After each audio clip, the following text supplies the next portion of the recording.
Ladies and gentlemen, this show was previously aired on December the 6th, 1992.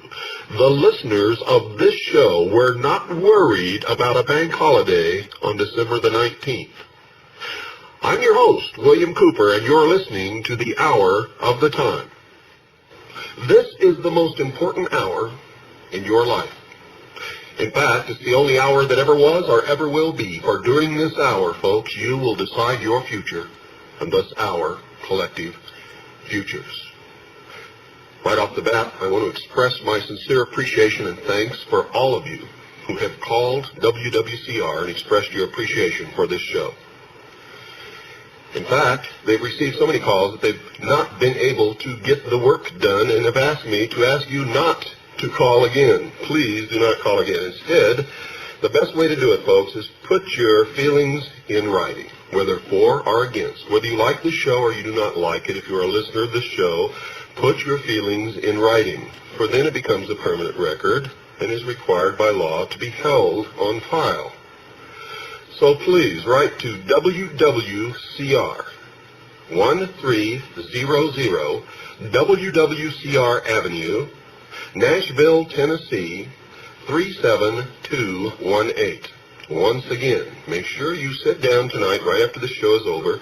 Just write a short paragraph or two telling them whether you like this show or not, what you like about it, what you don't like about it, whatever you want to tell them, but write. It's important that you do that. And if you were listening last week, you know why it's important that you do that. Now, I want you to all have pencil and paper with you because this is an important show tonight. And you should all order the studio quality tape from us as soon as this show is completed, because you're going to need to have a copy. It's that important. For CADU members, the tapes are $5 plus $2.50 postage and handling. For anybody else, they're $15 plus $2.50 postage and handling. So make sure you jot down important parts of this show on your piece of paper, and to make sure that you order a copy of this tape. You won't regret it, folks.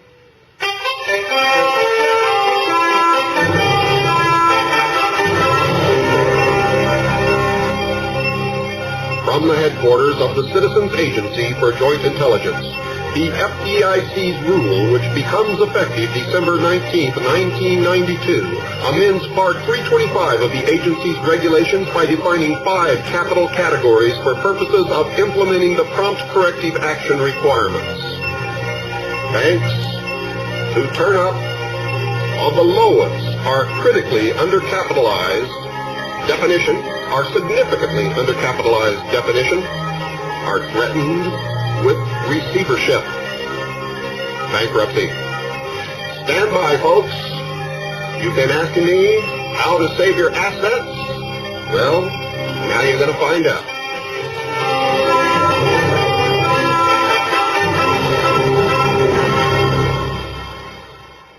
Yes, on December the 19th, 1992, the new F.D.I.C's rules go into effect. But first, let's get a little background here, and then I'm going to tell you what these rules are and how they're going to affect you and what you can do. And we're going to tell you the 10 safest banks in the country. The 10 safest banks in the United States of America.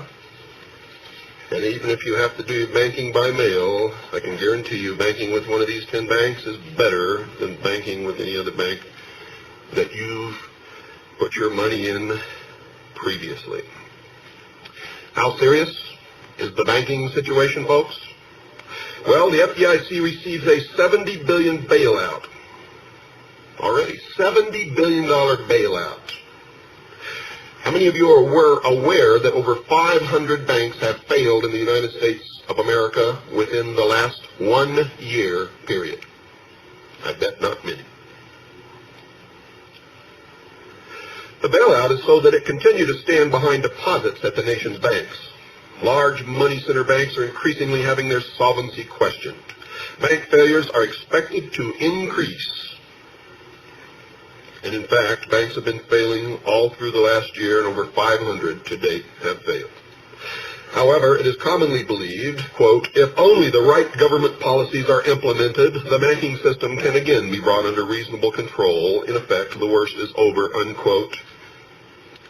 And that is an erroneous assumption, an erroneous belief. One historical perspective suggests a less comforting view. Economic forces arrayed against the banking system could be so strong that in the short term, little can be done to improve matters.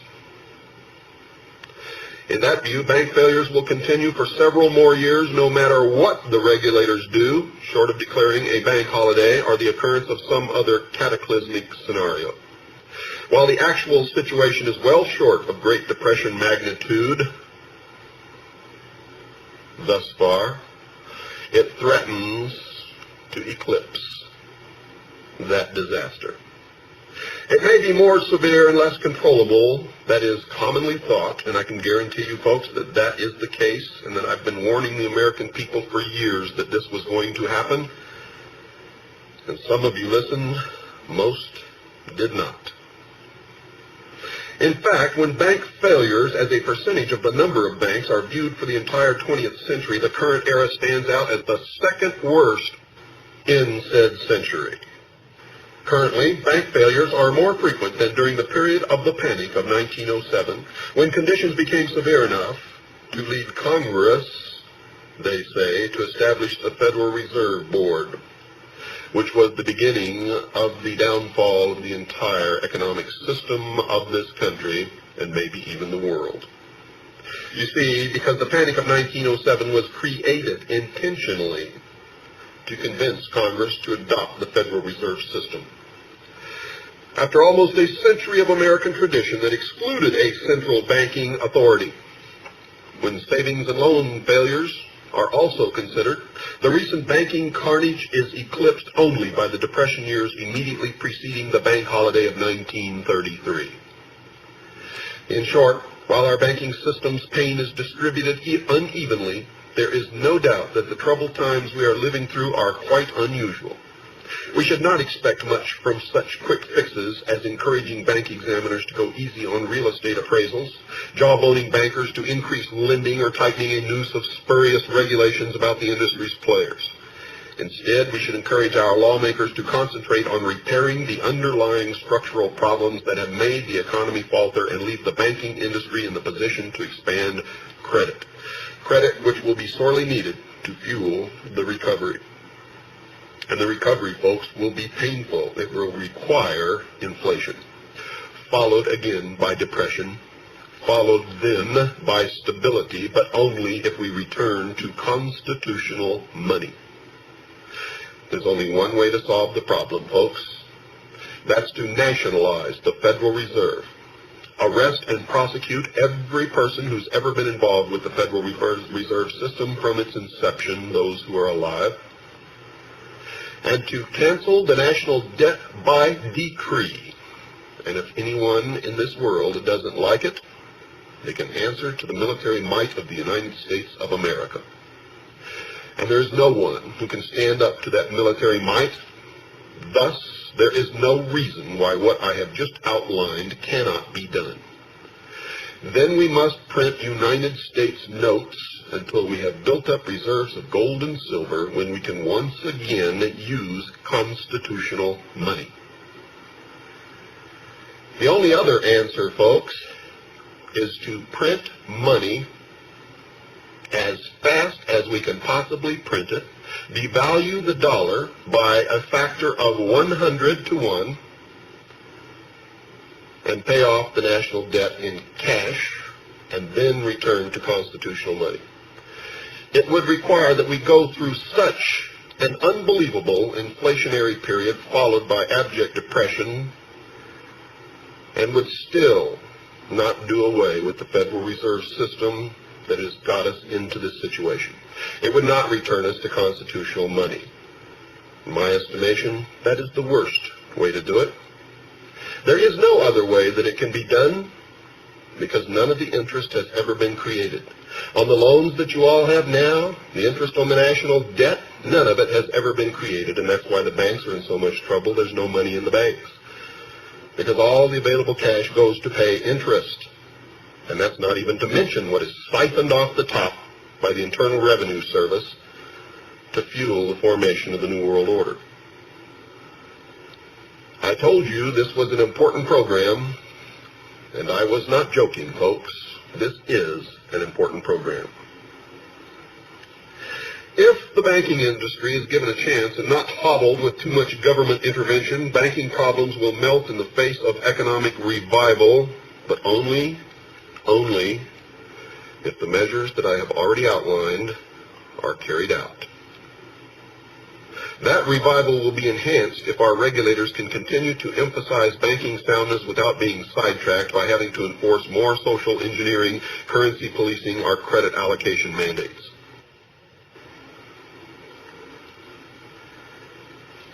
Think about it. And you'd better think about it really, really good, because we're in big trouble, folks. Now, let me give you some indication of what this new law says. Basically, it calls for prompt corrective action. The F.D.I.C. Board of Directors on September 15, 1992 approved a final rule implementing a statutory requirement that banking regulators take specified prompt corrective action when an insured institution's capital falls to certain levels. Section 131 of the F.D.I.C. Improvement Act of 1991, the F.D.I.C.I.A., amends the Federal Deposit Insurance Act by adding a new Section 38 that restricts or prohibits certain activities and requires an insured institution to submit a capital restoration plan when it becomes undercapitalized.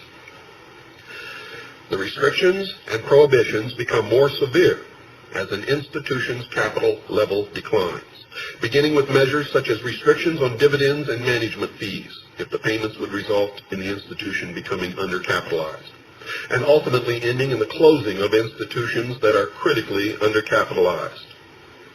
A copy of the Federal Register is in my hands, folks, and I'm going to be explaining this to you.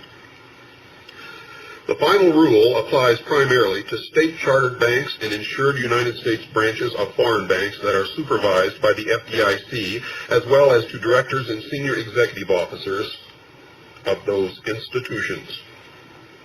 However, portions of the F.D.I.C. rule also apply to all insured depository institutions that are deemed to be critically undercapitalized.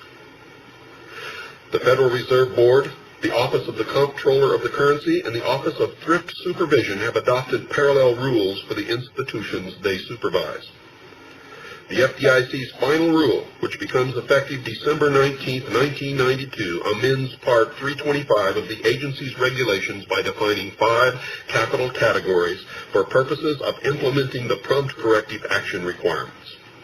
The first is well capitalized, and I'm not going to go into it because it's self-explanatory, but it has 3 subcategories of supervisory indication, A, B, and C. So, if it's well capitalized but falls into the last subcategory, it could still be in danger. The next is adequately capitalized, and that means that this institution meets all required minimum capital levels, but does not meet the definition of a well-capitalized institution. For banks, those minimum capital levels, when fully phased in at year-end 1992, generally will require a total risk-based capital ratio of at least 8%, a Tier 1 risk-based ratio of at least 4%, and a leverage ratio of at least 4%. Undercapitalized is the next category. So it goes directly from adequately capitalized to undercapitalized. This institution fails to meet one or more of the required minimum capital levels needed to be defined as adequately capitalized. F.D.I.C.I.A. mandates that an undercapitalized institution file a capital restoration plan within 45 days of the date it becomes undercapitalized. The institution also is subject to automatic restrictions on dividend and management fees, asset growth restrictions, and prohibitions against making acquisitions, opening branches, or engaging in new lines of business without the prior approval of its primary federal regulator. A number of other harsher restrictions may be imposed on a case-by-case basis. So one of the of the cures for an undercapitalized bank is to make sure that it can't do any business to become better capitalized. The next category is significantly undercapitalized. This institution has a total risk-based capital ratio of less than 6%, a Tier 1 risk-based capital ratio of less than 3%, or a leverage ratio of less than 3%. Significantly undercapitalized institutions are subject to the restrictions that automatically apply to undercapitalized banks and thrifts, as well as to other limitations that include mandatory prohibitions against the payment of bonuses and raises to senior executive officers without the regulator's prior approval. A number of other discretionary restrictions also may be imposed. And the last category, critically undercapitalized. This institution has a tangible equity to total assets ratio of 2% or less. Tangible equity is a newly defined term to be used only for determining which institutions are critically undercapitalized. Tangible equity combines elements of core capital, such as common equity capital, and cumulative perpetual preferred stock minus all intangible assets except for limited amounts of purchased mortgage servicing rights. Critically undercapitalized institutions are subject to the restrictions that apply to undercapitalized and significantly undercapitalized institutions, as well as to other prohibitions that the F.D.I.C has been given authority to enforce as the insurer of deposits. At a minimum, any critically undercapitalized institution, regardless of its primary federal regulator, must receive prior written approval from the F.D.I.C before it can take actions that include the following: engaging in any material transactions other than in the usual course of business, extending credit for highly leveraged transactions, or HLTs, amending its charter or bylaws, making any material changes in accounting methods, engaging in certain transactions with affiliates, paying excessive compensation or bonuses, or paying above-market interest rates on deposits. Under F.D.I.C.I.A., a critically undercapitalized institution generally is prevented from paying principal and interest on its subordinated debt and will be placed in conservatorship or receivership if its capital level is not increased within a prescribed time limit. The final rule, folks, also amends Part 308 of the F.D.I.C's regulations by establishing procedures for downgrading an institution to a lower category. For example, the restrictions for undercapitalized institutions may be applied to an institution that meets minimum capital requirements, but otherwise is in less than satisfactory condition, such as one that has significant asset quality problems. The final rule also includes procedures for issuing and contesting prompt corrective action directives. Such directives include those from the F.D.I.C requiring an institution to dismiss directors and senior executive officers.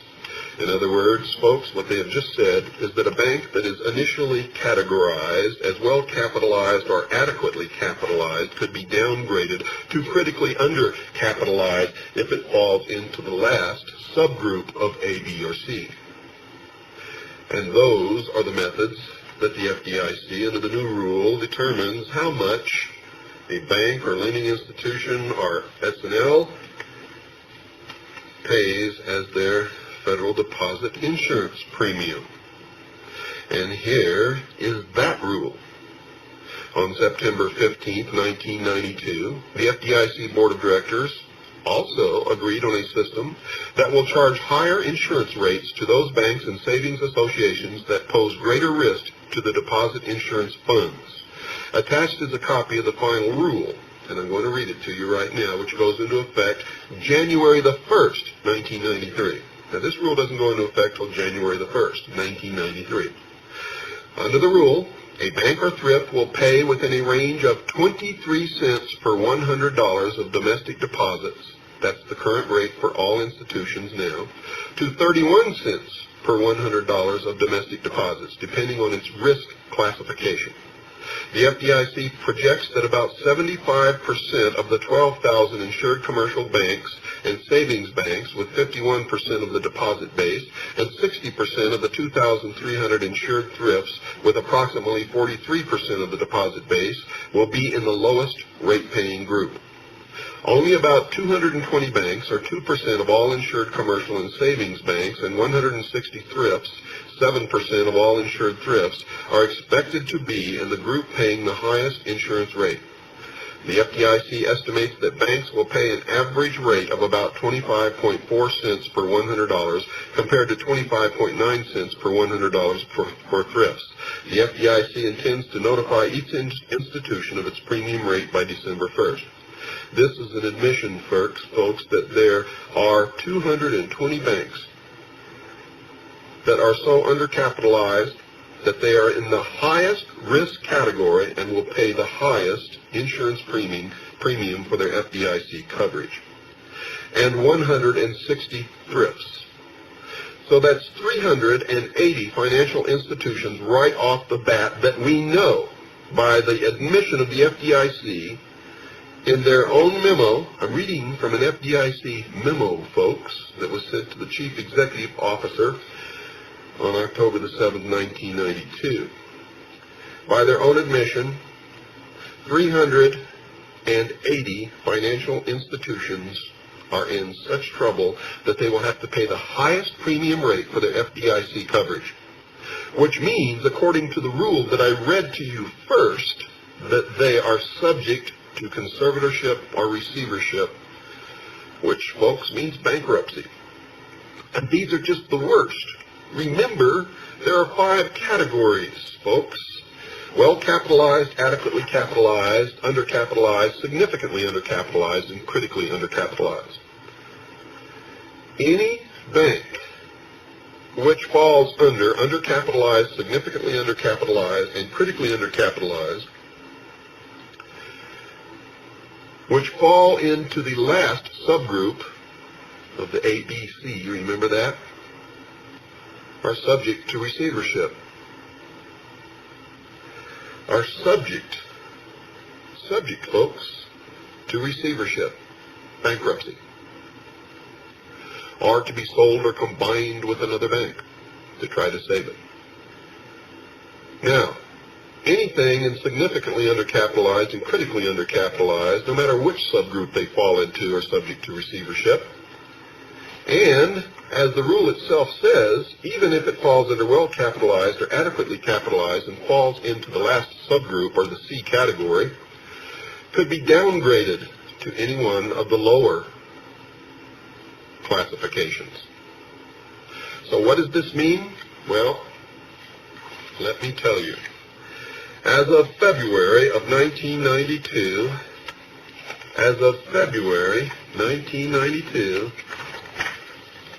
these banks fell into the critically undercapitalized category. These banks, as of February 1992. I'm going to read you the name of the bank. Citibank of North America, New York. It's 0.31 discounted tangible equity to assets. 0.31. Bank of America, NT and SA, San Francisco, California. 1.91 discounted tangible equity to assets. These are percentages, folks.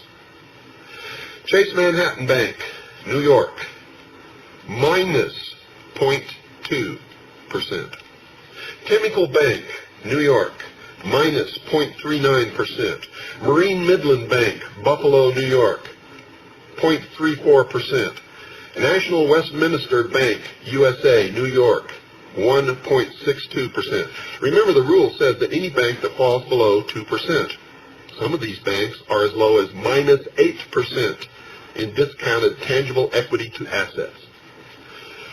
Mid-Atlantic NB, Newark, New Jersey, minus 1.89%. Bank of Tokyo, TC, New York, 1.35%. Bank of California, NA, San Francisco, 1.09%. IBJ Schroeder, Bank and Trust Corporation of New York, 1.44%. National Westminster Bank, New Jersey, 1.13%.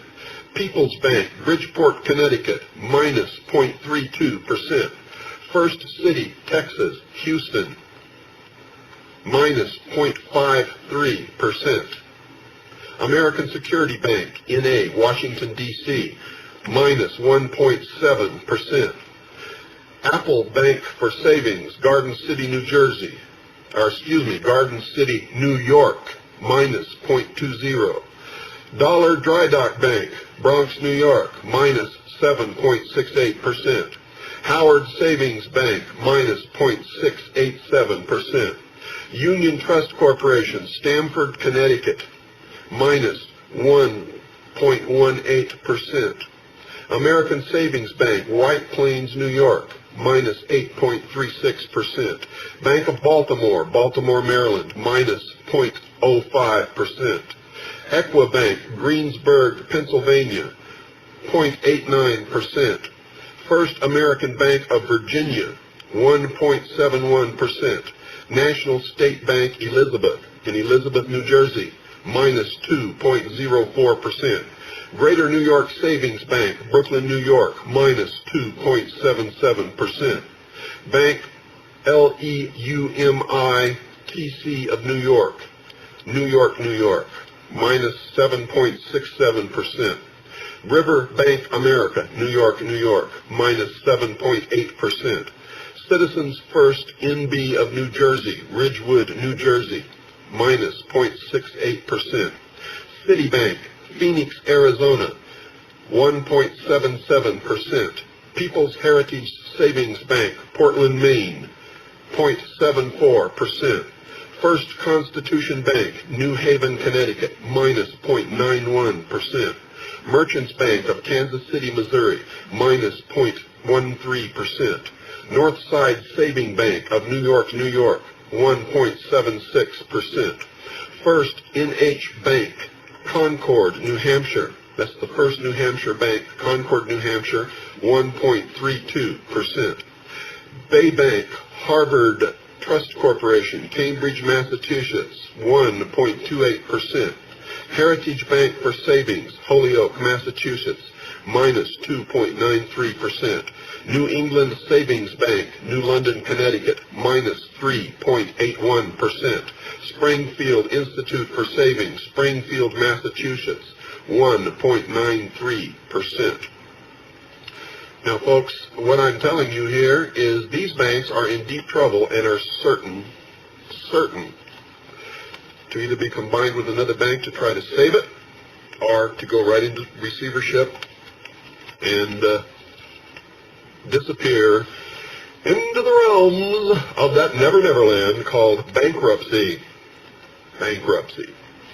This, folks, is serious. These are just the worst. Just the worst. This isn't all of the banks that are in trouble. Just the very worst that we've been able to identify as of February 1992. How many of you knew that there are fraudulent or renegade banks operating in this country? Banks that aren't banks, that aren't covered by anything, and you've got your money in them.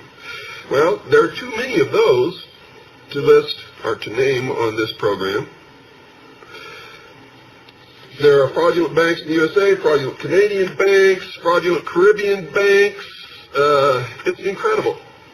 Those will all be listed in the next edition of the CAGI newsletter. Those of you who aren't getting it, you need to join CAGI. $45. $45 is your membership fee. Folks, you get a lot of other benefits. You can call Stan Barrington and ask him to tell you what they are over the phone. Or you can write, and he'll send you a package of information, and you can see what the benefits of joining CAGI are.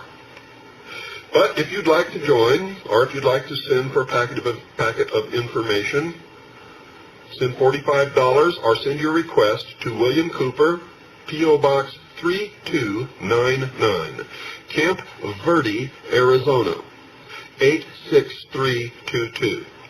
That's William Cooper, P.O. Box 3299, Camp Verde, Arizona, 86322. I'll give you that address again later in the program. If you want to call Stan at 602-567-6109. That's 602-567-6109. Remember, don't listen to this program without a pencil and paper by your side.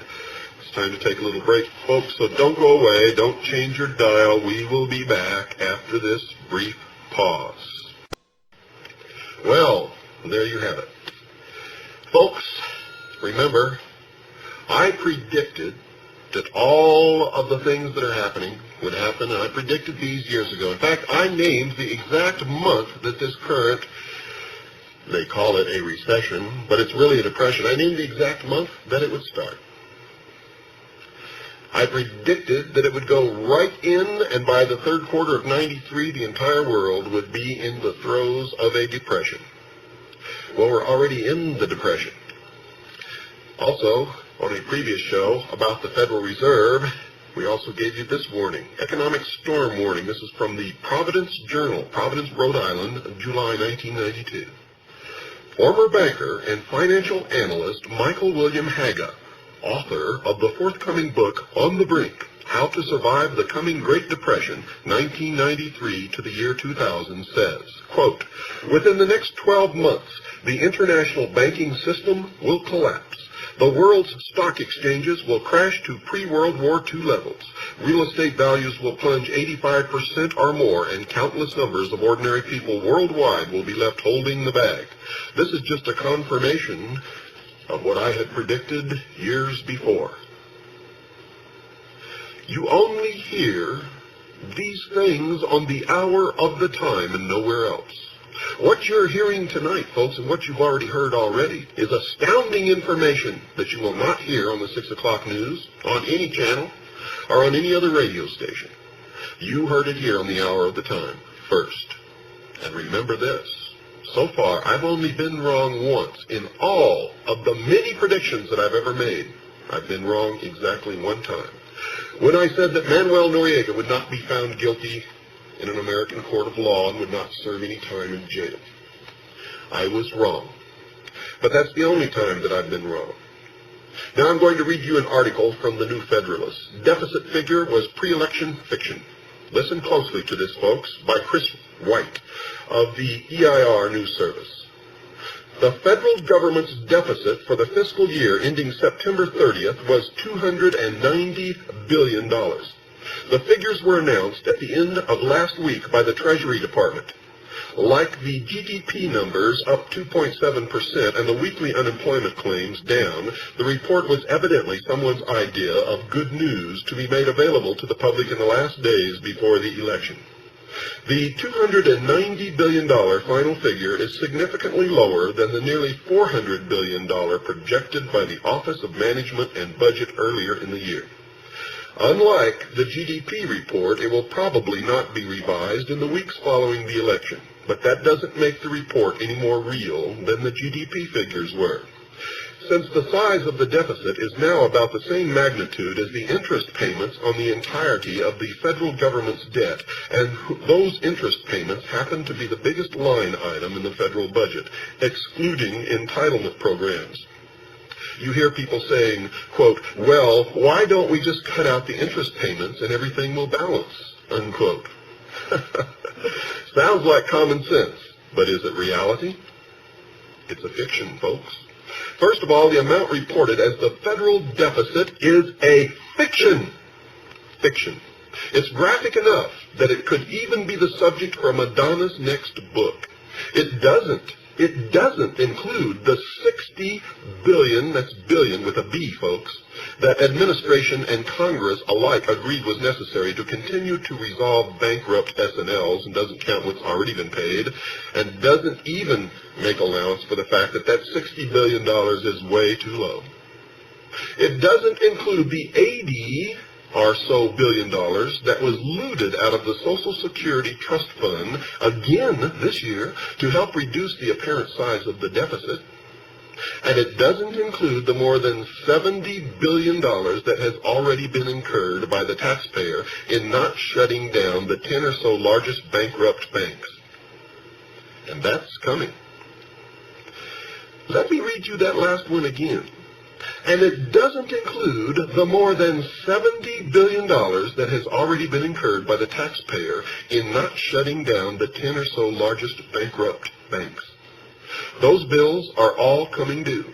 So why not put them where they belong and say that the deficit is already about $500 billion this year?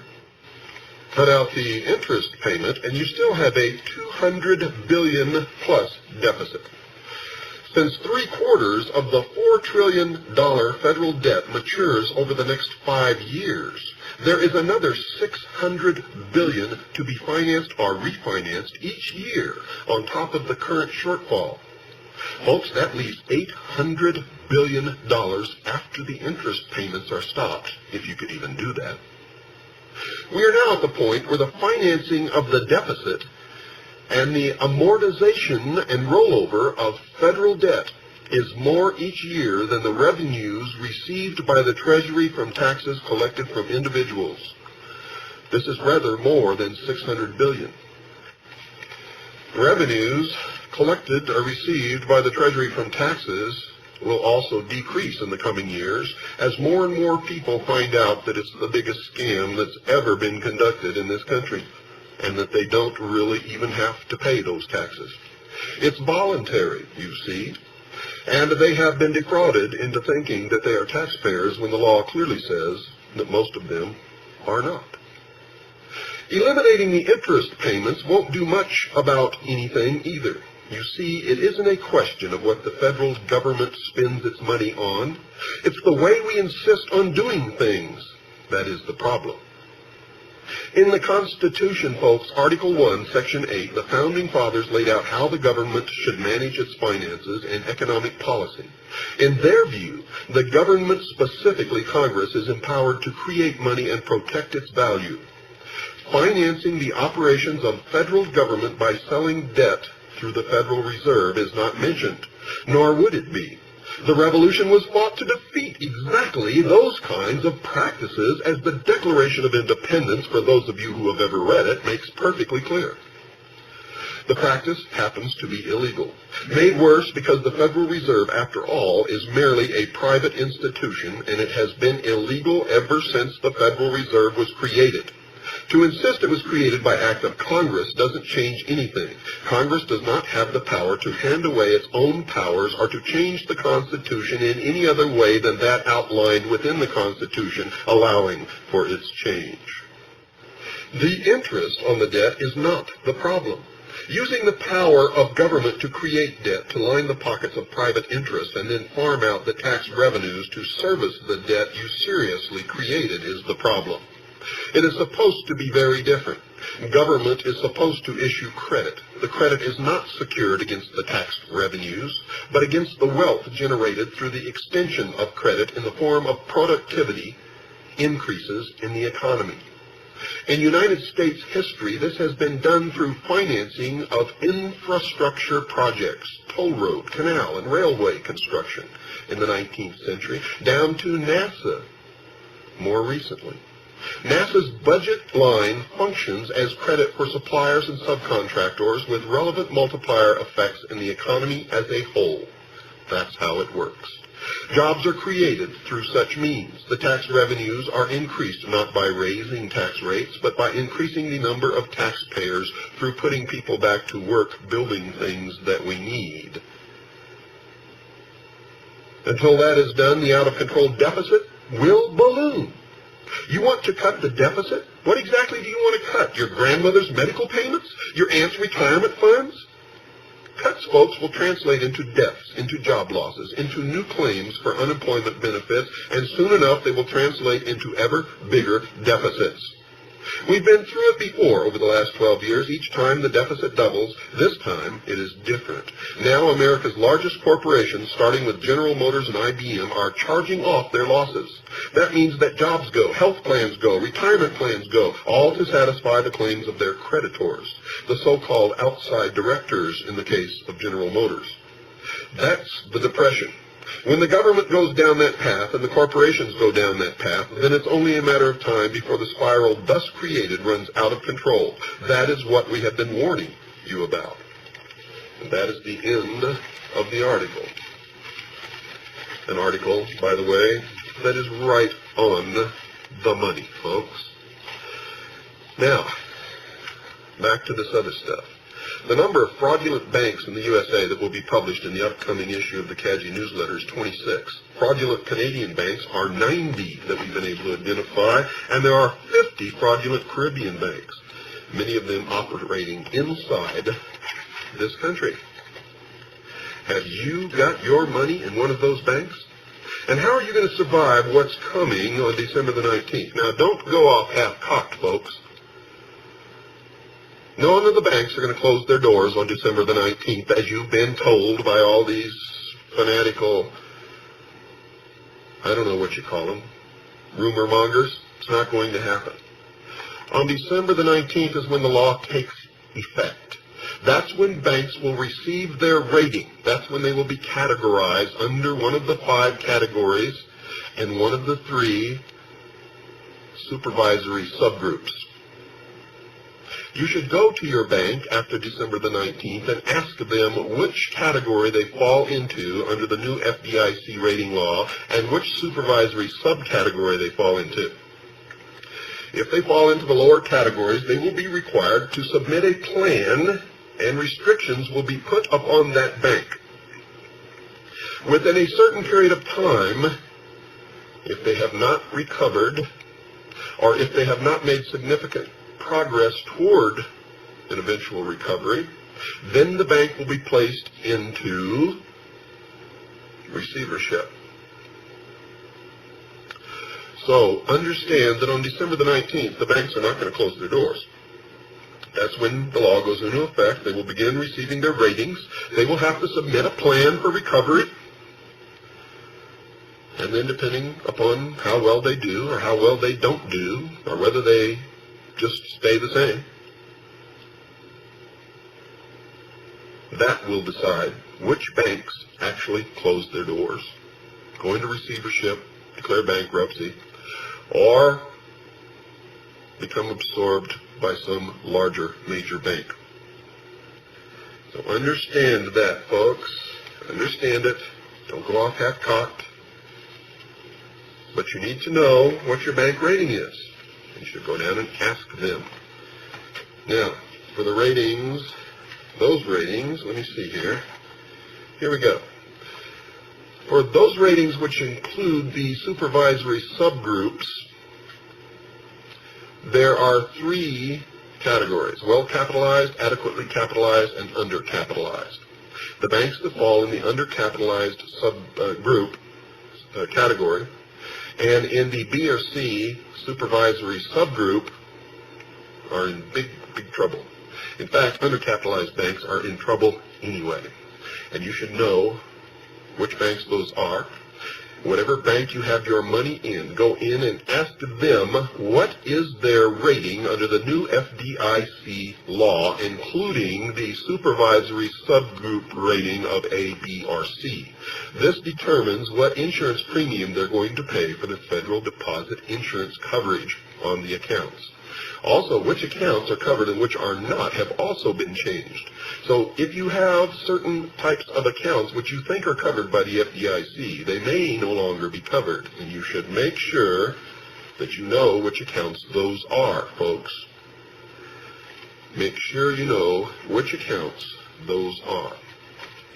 Now, it doesn't matter what you do with your money or where you put it. It's in danger in this time. But these are the country's top 10 blue ribbon banks. Top 10 blue ribbon banks. These banks right now are not in any danger of folding. So if you want to take advantage of this knowledge, that's up to you. But here are the banks. Citizens Commercial and Savings Bank, 1 Citizens Banking Center, Flint, Michigan, 48502. Their phone number is 313-766-7500. The Dauphin Deposit Bank and Trust Company, 213 Market Street, Post Office Box 2961, Harrisburg, Pennsylvania, 17105, and their number is 717-255-2121. The Davenport Bank and Trust Company, 203 West 3rd Street, Davenport, Iowa, 52801, and their number is 319-383-3211. The Farmers and Merchants Bank of Long Beach. This is the bank my grandmother had her account in for just about her whole life. Farmers and Merchants Bank of Long Beach, 302 Pine Avenue, Box 1370, Long Beach, California, 90802. And that number is 213-437-0011. The First National Bank of Anchorage, 646 West 4th Avenue, Box 100720, Anchorage, Alaska, 99510. And their phone number is 907-276-6300. The First National Bank of Ohio, 106 South Main Street, Akron, Ohio, 44308. Their number is 216-384-8000. The National Bank of Alaska, 301 West Northern Lights Boulevard, Box 100600, Anchorage, Alaska, 99510. And their number is 907-276-1132. The Roslyn Savings Bank, 1400 Old Northern Boulevard, Roslyn, New York, 11576. And their number is 516-621-6000. The Trust Company Bank, 25 Park Place, Northeast, Post Office Box 4418, Atlanta, Georgia, 30302. And their number is 404-588-7711. The last but not least is United Counties Trust Company, 4 Commerce Drive, Cranford, New Jersey, 07016, and their number is 908-931-6600. These are the country's top 10 blue ribbon banks as of February 1992, and this is the latest listing that we could find. So, if you want to take advantage of that, even if you have to do your banking by mail, it's better than being in the risky position which you are in at this time. I cannot tell you where to invest your money or what to do with it, but I will tell you this. I've got many letters after the Federal Reserve program that was aired on WWCR asking me just exactly why I did not recommend numismatic coins. It's simple, folks. I just give it my grandmother's common sense test. If this investment is going to appreciate 1,000% over the next 5 to 10 years, why is this guy trying to sell it to me? Why doesn't he hang on to it and realize that profit for himself? And how many investments have you ever seen that ever appreciate 1,000% over 10 years? I mean, come on, folks. You've taken a real chance. If you ever get involved in anything like that, that's my opinion. I'm not giving you financial advice. This is my opinion. This is what I believe. I believe it because it doesn't make sense when you give it the common sense test. None of these things ever do. You see, back during the Great Depression of the late 20s and 30s, I went back and looked at what happened to people during that time. And realistically, you want to hear the truth? People who had coin collections and stamp collections were selling them at a very small fraction of what they even paid for those stamps and coins, because they were up against the wall and they were desperate. And those people who they offered these collections to for sale knew this. And anytime you're desperate for money and you want to sell something, you always end up taking a loss because your desperation shows on your face. They can hear it in your voice. They can see it in the tattered clothes. So very few people are ever able to pull it off and get real worth for what they have to sell. And the only thing that you'll get real worth for is what has real worth in it intrinsically. That is the wealth that comes from the land. The real value by weight of gold or silver in small denomination gold or silver coins that anyone can recognize as being legitimate, and that they can recognize for the real value contained in that coin. So, I recommend that you stick with what we know is worth something. Small denomination gold or silver coins. Foodstuffs. Things that will be in great demand that people will always need in time of trouble. And land. land that you can grow crops upon. Land that you can use to support and take care of your family in times of trouble. Anything other than the things that I have just mentioned are a great risk. A great risk, in my opinion. If you wish to invest your money in those things, far be it for me to tell you not to. But you ask me in your letters why, and I have just given you the reason why. Now, for those of you who want to help save the Constitution, this nation, and thus freedom for the world, I highly recommend our intelligence organization, CAGI, the Citizens Agency for Joint Intelligence. I've also published a book, Behold a Pale Horse. I didn't publish it. I wrote the book. It's published by Light Technology in Sedona, Arizona. 500 pages of the most well-documented, most suppressed information ever published in the history of the world. I've been told that by experts. The book is now $20 for CAGI members, plus $5 postage and handling, $25 for anyone else, plus $5 postage and handling. If you want to join CAGI, or if you would like an information packet, just write us a letter. If you want to join, send $45. If you want an information packet, write to us and ask for it. To William Cooper, Post Office Box 3299, Camp Verde, Arizona 86322. That's William Cooper, Post Office Box 3299, Camp Verde, Arizona 86322. One more time, P.O. Box 3299, Camp Verde, Arizona 86322. Or you can call Stan and talk to him personally at 602-567-6109. That's 602-567-6109. Don't forget to write your letters to WWCR and let them know that you want this program to stay on the air.